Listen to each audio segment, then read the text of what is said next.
Pour la première fois en Haïti, la justice ordonne à l'ancien dictateur Jean-Claude Duvalier de comparaître, une décision saluée comme une victoire par les victimes de la dictature, car hier, celui que l'on surnomme Baby Doc manquait encore à l'appel à Port-au-Prince. Sophie Goldstein. C'était la troisième convocation de Jean-Claude Duvalier devant la justice de son pays.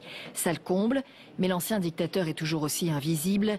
Rien de plus normal pour ses avocats qui annoncent un pourvoi en cassation, estimant la cour d'appel dessaisie du dossier.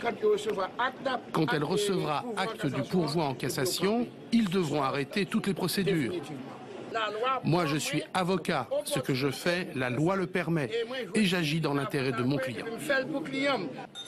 Soustraire Jean-Claude Duvalier à la justice, c'est l'objectif de la défense et cela a plutôt bien fonctionné jusqu'ici.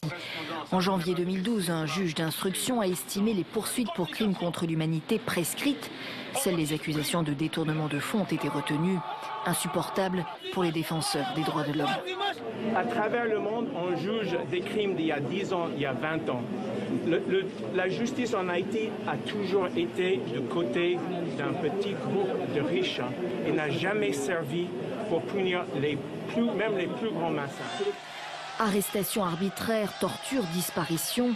Personne n'a oublié ici le régime Duvalier, père et fils, et leur milice, les tontons macoutes, de sinistre réputation. 15 ans de Baby Doc chassé en 1986 suite à 14 années de Papa Doc, surnom que le père François devait à sa formation de médecin.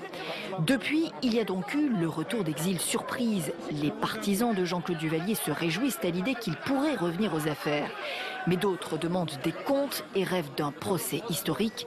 Se présentera-t-il jeudi prochain, 28 février? Le juge l'ordonne.